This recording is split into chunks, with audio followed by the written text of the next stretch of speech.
My name is David Cooper, and I used to believe I had the perfect marriage. Now I know that perfection is just another word for a well-constructed lie. I'm 42 years old, a systems engineer who solves complex problems for a living. For nearly 20 years, I thought I'd solved the equation of happiness with Elizabeth. We met in college. She was studying marketing while I buried myself in computer science. She laughed at my engineering jokes, found my methodical nature endearing rather than boring. When we married at 23, I believed we'd cracked the code that so many others fumbled with. We built our life like I'd construct a system, carefully, deliberately, with redundancies for stability. No children. We'd decided early that we were enough for each other.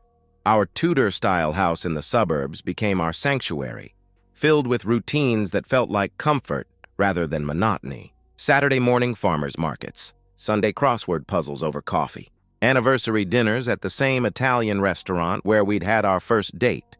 Elizabeth used to light up when I'd explain my latest project, even when the technical details clearly bored her. She'd curl into my side on the couch, content with Netflix and Chinese takeout after her long days at the marketing firm. My salary as a senior engineer meant she could have stopped working years ago, but she loved her job, loved feeling independent. I admired that about her, but patterns shift. Systems develop bugs. The changes started 8 months ago, subtle as a memory leak in poorly written code. Elizabeth's girls' trips evolved from occasional weekend brunches to elaborate getaways, spa retreats in Sedona, wine tours in Napa, shopping excursions to boutique hotels I'd never heard of. She'd return with designer bags that didn't match the modest spa packages she claimed to book. Her credit card statements conveniently vague about actual locations. Her phone became a third presence in our marriage. It buzzed constantly with notifications that made her smile, not the polite smile she gave me over dinner, but something private and electric. She started taking it into the bathroom, keeping it face down during meals, password-protecting apps that never needed security before. "Who's texting you?" I'd ask, trying to sound casual. "Just Melissa," she'd reply, naming her college roommate, planning the next trip. But Melissa posted on Instagram from her kids' soccer games during Elizabeth's last girls' weekend. As an engineer, I catalog anomalies. Elizabeth now schedules her trips during my quarterly reviews, when overtime is mandatory and I can't possibly join. Her stories about these getaways follow templates. Too perfect, too rehearsed, lacking the random details that make experiences real. She returns from spa treatments with new perfume, lingerie I never see, and exhaustion that has nothing to do with hot stone massages. Last week, I found a receipt in her purse while looking for gum. La Bergerie, a restaurant 2 hours away that charges more for appetizers than we spend on weekly groceries. The date matched a Thursday when she'd supposedly worked late on a campaign presentation. The engineer in me demands proof before drawing conclusions. But the husband in me already knows. The way she angles her body away from me in bed. The mechanical nature of our intimacy on the rare occasions it happens. The sparkle in her eyes that exists for someone else, triggered by text messages I'm not meant to see. 20 years. We'd built 2 decades of memories, inside jokes, shared dreams. Now I catalog lies instead of counting anniversaries. I document suspicious charges instead of planning surprises. My marriage has become a bug report, and I'm the only one interested in debugging it. Tonight, Elizabeth announced another girls' trip. This weekend, she said, a last-minute spa opportunity with her book club. She packed while I pretended to work, folding silk blouses I'd never seen, tucking away jewelry she'd never worn for me. Her suitcase contained the kind of clothes you pack when someone will see you undress, not the comfortable wear of genuine girlfriend's getaways. "I'll miss you," she said, kissing my cheek with practiced affection. The same pressure, duration, and placement as every goodbye kiss for the past 6 months. Even her affection had become algorithmic. "Have fun," I replied, already knowing what I had to do. Logic demanded proof, not accusations. Elizabeth had another girls' trip planned for the weekend, something about a spa resort with her college friends. This time I'd know exactly where my wife was going and who she was really with. The GPS tracker arrived via Amazon Prime, small enough to hide in the wheel well of Elizabeth's Honda. My engineering background made the installation simple: a magnetic mount, weatherproof casing, cellular connectivity for real-time tracking. The mobile app synced flawlessly with my phone. Technology solving personal problems, though nothing in my computer science degree had prepared me for debugging my own marriage. I installed it Thursday night while Elizabeth slept, her phone charging beside her, still occasionally lighting up with messages that made her smile in her dreams. The device felt like a betrayal in my hands. 20 years of trust reduced to a piece of Chinese electronics the size of a matchbox. But data doesn't lie, even when wives do. Friday morning arrived with Elizabeth's rehearsed energy. She hummed while brewing coffee, checked her phone every few minutes, packed last-minute items with particular care. A new bottle of perfume. The expensive lingerie set I'd found the credit card charge for but never seen. She moved through our kitchen like an actress who'd memorized her blocking. "The spa's near Bernardsville," she announced, naming a town 90 minutes away. That new place Kelly found on Groupon. Kelly, another fictitious friend or perhaps a real person enlisted as an alibi. I nodded, sipping coffee while the GPS tracker performed its initial system check. Green lights confirming operational status from my phone screen hidden beneath the kitchen table. "Traffic might be bad," I offered. "Friday evening rush?" "We're leaving early to beat it," she replied, kissing my forehead with another precisely measured gesture. "Don't wait up Sunday. We might do dinner on the way back." An hour after her Honda disappeared down our tree-lined street, I opened the tracking app. The blue dot representing Elizabeth's car moved steadily north, but not toward Bernardsville. She drove west instead, away from spa towns and toward rural Pennsylvania. I watched her progress while pretending to work, my dual monitors displaying code I wasn't writing and a GPS trail I couldn't stop watching. She stopped once for gas in a town I'd never heard of. The app showed her stationary for 12 minutes, enough time to fuel up, use the restroom, maybe send texts to whoever waited at her real destination. Then movement again, deeper into countryside where cell towers grew sparse and the tracker's updates became intermittent. By 3 p.m., Elizabeth's car had stopped moving. The location, a private road near Bushkill, Pennsylvania, 2 counties away from any spa, salon, or girlfriend's house. Satellite view showed dense woods, scattered cabins, the kind of place people went to disappear from their regular lives. I couldn't concentrate on work. Every refresh of the app confirmed the same location. Elizabeth's car hadn't moved in an hour.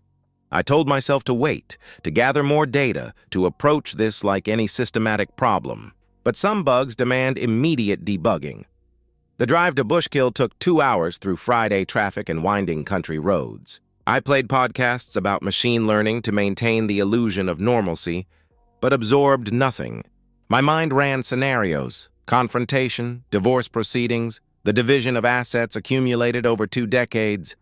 The GPS led me through increasingly remote terrain, past farms and forests, down roads that Google Maps barely recognized. When I reached the vicinity of the tracker's signal, I parked a quarter-mile away and walked. Evening shadows provided cover as I approached through woods that smelled of pine and damp earth. My heart pounded with each step, the sound seeming loud enough to announce my arrival. Then I saw them. Elizabeth's Honda parked beside a black Mercedes AMG GT, the kind of car that cost more than most people's houses. The cabin beyond was rustic but elegant. Cedar walls, stone chimney, wraparound porch with handcrafted furniture. Warm light spilled from windows designed for privacy, not views. I crept closer, my business casual clothes inappropriate for wilderness reconnaissance. Through a gap in the curtains, I saw them, Elizabeth and a man I didn't recognize.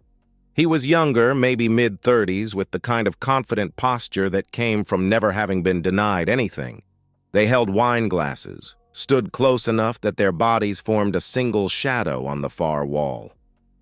When he kissed her, Elizabeth melted into him with enthusiasm I hadn't seen in years. Her hands tangled in his hair. His arms wrapped around her like he owned her, and maybe he did, owned the version of her I'd never met. They moved together toward what must have been the bedroom, leaving me standing in darkness, watching windows that no longer showed anything but empty rooms. I photographed everything. Both cars from multiple angles. License plates clearly visible. The cabin's address numbers. Timestamps on every image. My phone camera clicked with the same detachment I used to document software bugs. Evidence for lawyers, for proceedings, for the systematic dismantling of 20 years. The Mercedes license plate was registered to Michael Williams, according to a quick database search. The name meant nothing yet, but it would. I'd make sure of that.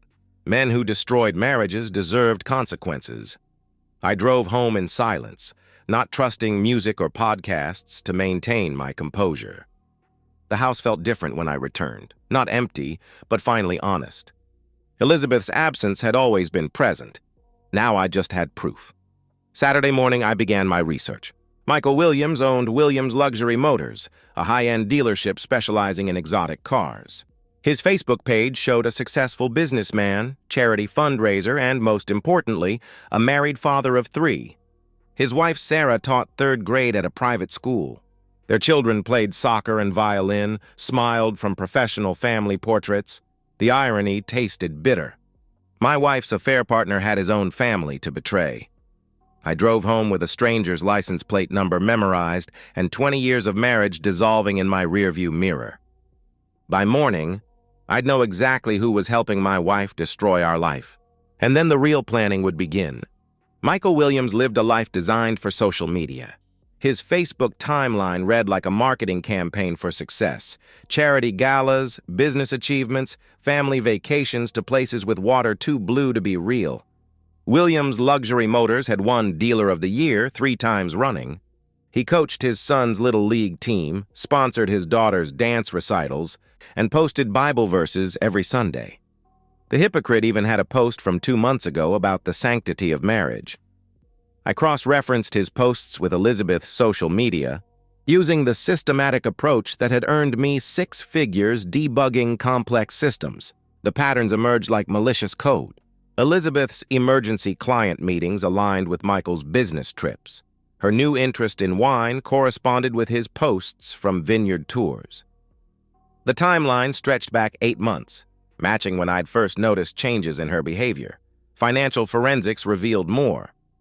Our joint account showed charges at restaurants Elizabeth claimed she'd never visited, hotels during her supposed girls' nights out, purchases at lingerie boutiques that preceded Michael's conference weekends. She'd been sloppy, arrogant, or maybe just didn't care if I discovered the truth eventually. Sarah Williams deserved better than learning about her husband's affair through divorce papers. Finding her contact information took minutes.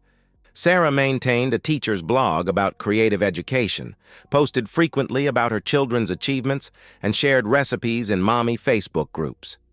Her Instagram showed a woman who found genuine joy in ordinary moments: morning coffee, student art projects, family game nights. She looked tired in recent photos, the kind of exhaustion that comes from pretending everything's fine. I created a Proton Mail account, anonymous and encrypted. The message was simple: your husband's Mercedes was at this location last night. You deserve to know. 1 photo attached. Both cars at the cabin, timestamp visible, GPS coordinates embedded in the metadata. Sarah's response came within 2 hours. Who is this? What are you talking about?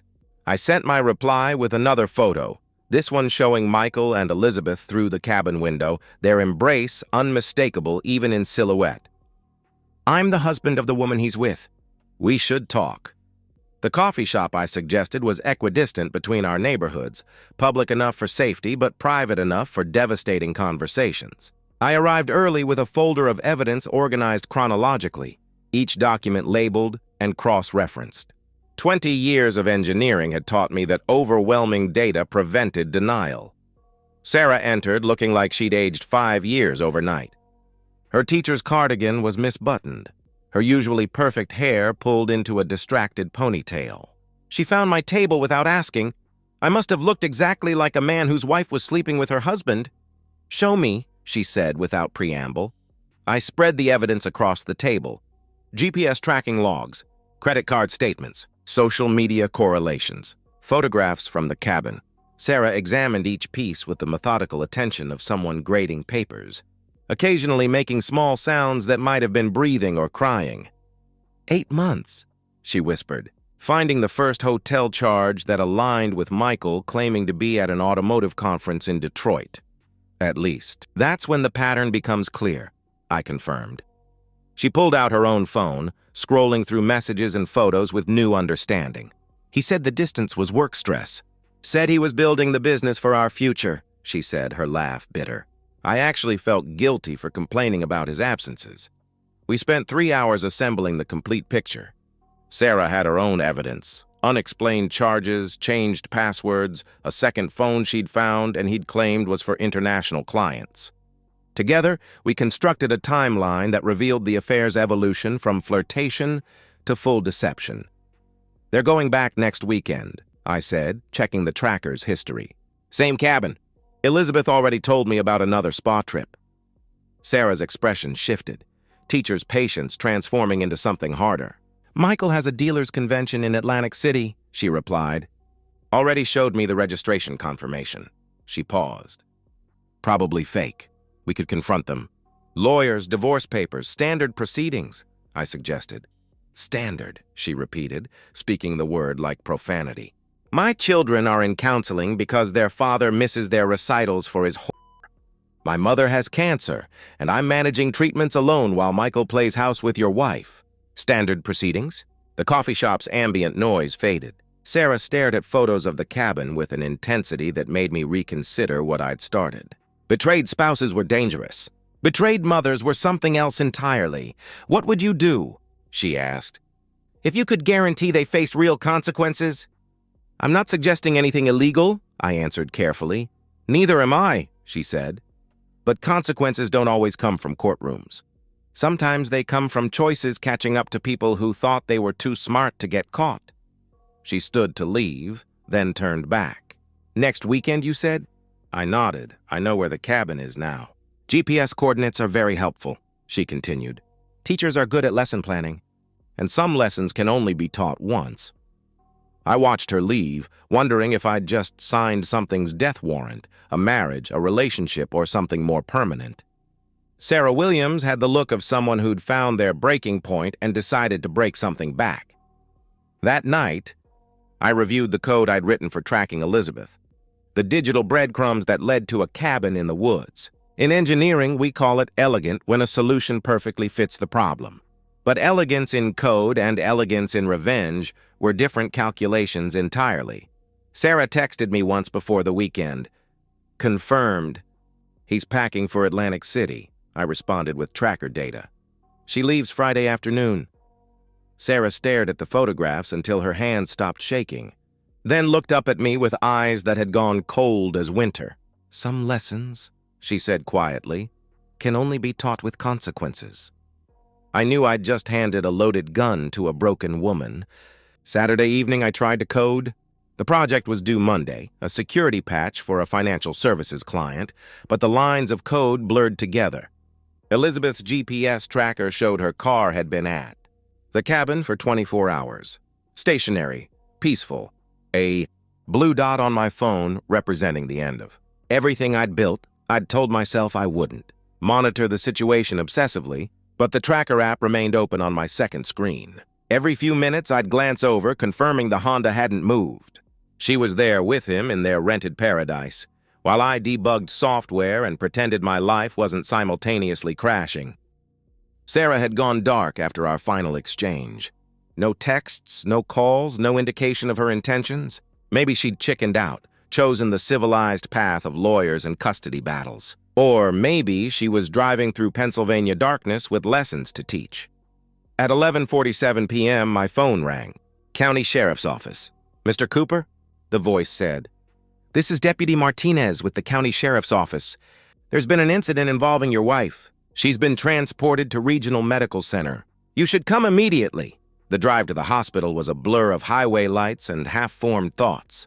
The deputy had provided minimal details. An incident, injuries, Elizabeth in critical condition. My mind ran debugging protocols, trying to process incomplete data. Car accident? Medical emergency? Or had Sarah Williams found her own solution to the betrayal equation? Regional Medical Center's emergency room was harsh, fluorescent chaos. I found Deputy Martinez, a tired-looking woman who'd seen too many Saturday night tragedies. She led me to a quiet corner, her expression professionally grave. "Your wife was involved in a shooting at a cabin in Bushkill," she explained. "She survived, but she's in surgery. Multiple gunshot wounds to the torso and shoulder. The doctors are optimistic, but it's serious." "Who shot her?" I asked. "Sarah Williams is in custody," she answered. She admitted to everything immediately. "Claimed she found her husband with your wife and—" Martinez paused, choosing words carefully. She brought a .38 special registered in her name. "Michael Williams was pronounced dead at the scene. 3 shots, center mass. The waiting room chair was uncomfortably plastic, designed to prevent long-term occupation. I sat anyway, processing the data. Sarah had executed her lesson plan. Michael Williams would never miss another recital, because he'd never attend one again. Elizabeth had survived, but survival and living were different calculations. 3 hours later, a surgeon in scrubs, spattered with my wife's blood, explained the damage. 2 bullets removed, 1 lung partially collapsed, shoulder reconstruction needed. Elizabeth would live, but recovery would take months. The physical recovery, at least. When they finally let me see her, Elizabeth looked small in the hospital bed, tangled in tubes and wires like a bug caught in a spider's web. Her eyes opened when I approached, morphine-glazed but alert enough to recognize me. Relief flooded her features, followed immediately by fear. "David," she whispered, reaching for my hand. I kept my hands in my pockets, maintaining debugging distance. "I'm here to serve divorce papers," I said, placing the manila envelope on her bedside table next to the morphine drip controls. "My attorney will handle everything else." "You knew," she stated. Not a question. The morphine couldn't hide her growing understanding. "I tracked your car, found the cabin, documented everything," I explained, pulling out my phone to show her the GPS history. 8 months of data, Elizabeth. Every trip, every lie, every betrayal time-stamped and archived. She started crying, but tears were just another form of data output. "I didn't mean for anyone to get hurt," she sobbed. "Michael Williams is dead. His 3 children don't have a father. Sarah Williams killed a man because of your affair," I said coldly. "You didn't pull the trigger, but you loaded the gun." How did she know where? Elizabeth stopped, the final piece clicking. "You told her," she accused. "I showed her the same evidence I'm showing the divorce attorney," I clarified. What she chose to do with that information was her decision. Just like sleeping with her husband was yours. Elizabeth tried to sit up, winced, fell back. "You set this up," she said desperately. "You wanted this to happen. I wanted the truth. Sarah Williams wanted justice. You and Michael wanted each other," I replied. Everyone got what they wanted, just not how they imagined it. A nurse entered to check vitals, providing a natural break in our final conversation.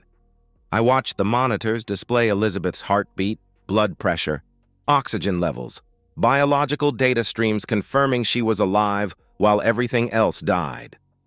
20 years, Elizabeth said when the nurse left. "Doesn't that count for something?" "It counted for everything," I answered. "That's why betraying it costs everything." I left her there, surrounded by machines keeping her stable while her world collapsed. In the hallway, I passed Sarah Williams in handcuffs, escorted by 2 deputies. Our eyes met. No words, just acknowledgement. She'd taught her lesson. The students were dead or damaged. The tuition had been paid in blood and years. The parking garage echoed with my footsteps, each one taking me further from the life I'd built with Elizabeth. My phone showed the GPS tracker's last update. Her Honda still at the cabin, now part of a crime scene that would be processed and photographed and analyzed for months. I sat in my car for a long time, engine off, watching other people navigate their own hospital tragedies.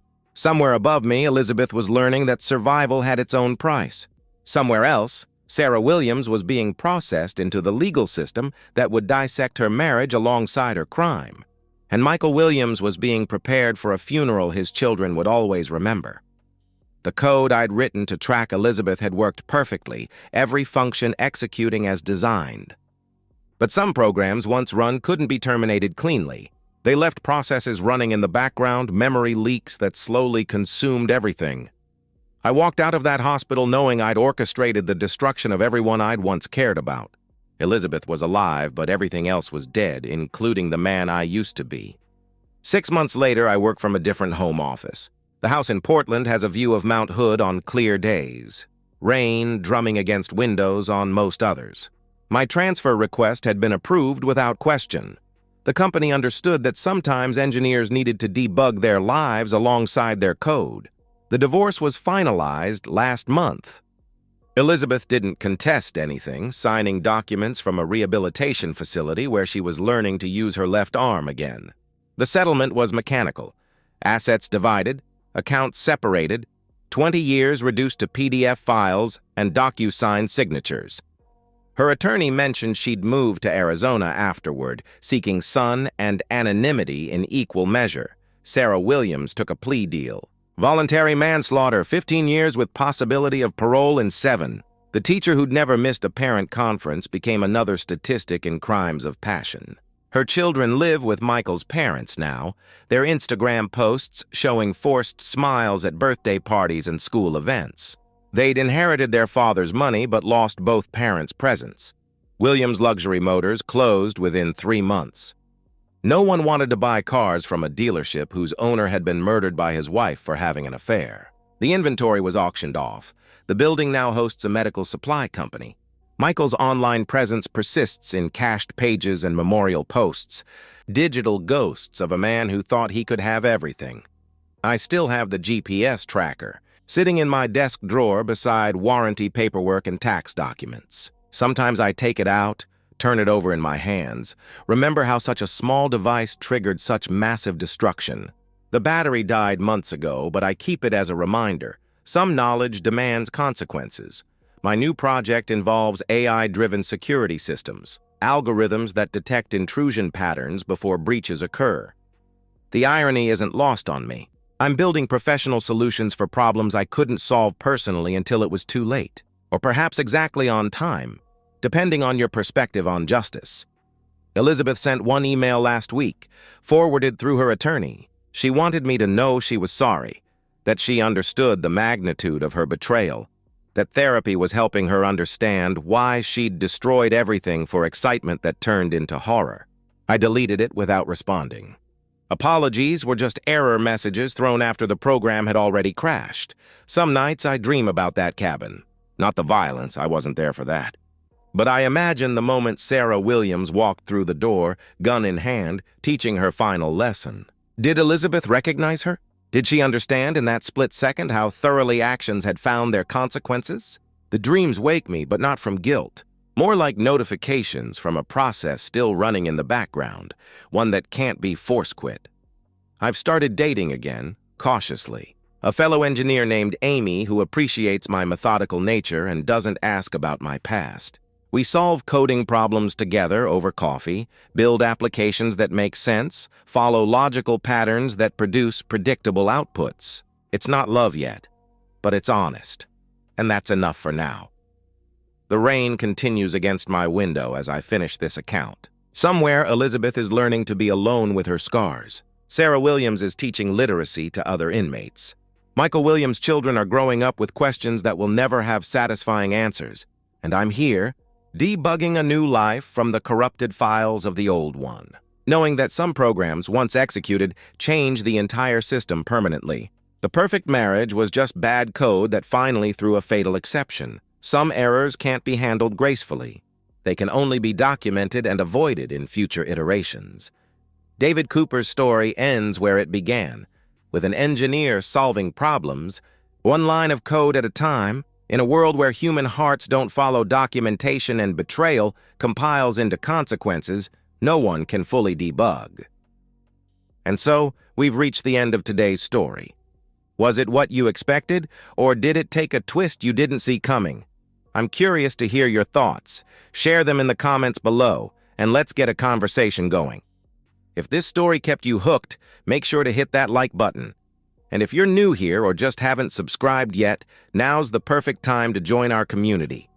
I bring you fresh, captivating stories every day, so click that subscribe button and turn on notifications so you never miss out. Thanks for watching, and I'll see you in the next one.